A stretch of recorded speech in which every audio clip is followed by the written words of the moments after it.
Hi, my name is Vanna Smalley, and I'm the director and co-writer of the upcoming short film In the Closet. This film is about a young adult, Quinn, who is cleaning out their childhood closet, and while doing so, they reflect on the keepsakes they associate with their gender identity struggle. We watch from the closet as they encounter parental coercion, a loveless marriage, and a pregnancy, all of which contribute to their gender dysphoria. A series of flashbacks results in their decision to identify as trans nonbinary and achieve that gender euphoria they've been searching for.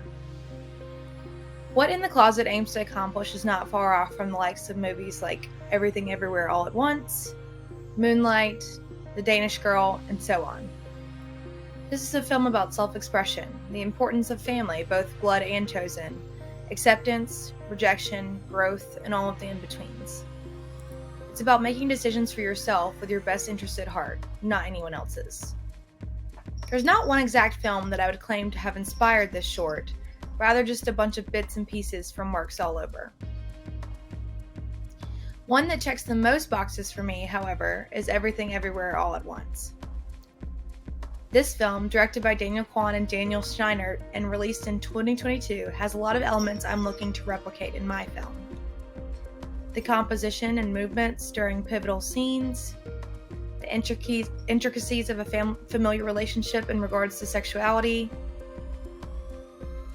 and the musical scoring have all contributed to the ideas I have going into my film's production.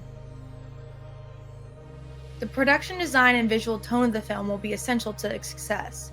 I placed the present-day setting where Quinn sorts through the keepsakes in the early 2000s, so flashbacks to their childhood would be in the late 80s and throughout the 90s.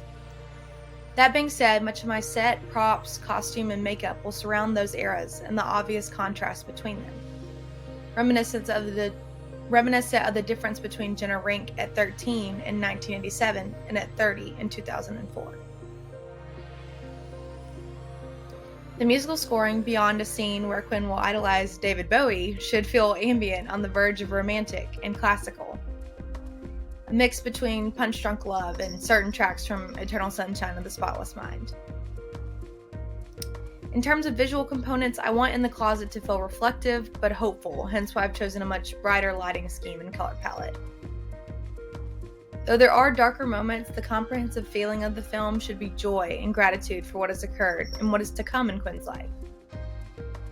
It's a coming of age for them, but with the more troubling aspects of aging in the wrong body and compulsory heterosexuality. It's very important for me to portray this decades-long journey through gender exploration accurately, which not many films have done before. I take inspiration from the best of the best in queer cinema, with Moonlight, Perks Being Wallflower, and The Danish Girl. Kevin and Chiron, Patrick and Charlie, Lily and Gerda, all relationships that show the delicacies of trust when expressing their queerness and how terrifying it is to do so.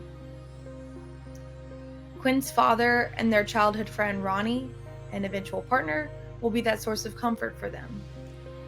And at the end of the film will prove themselves to be a cornerstone in Quinn's journey. The relationships with Quinn's mother and their husband Adam are reflective in the complexities of tradition, safety, and tolerance.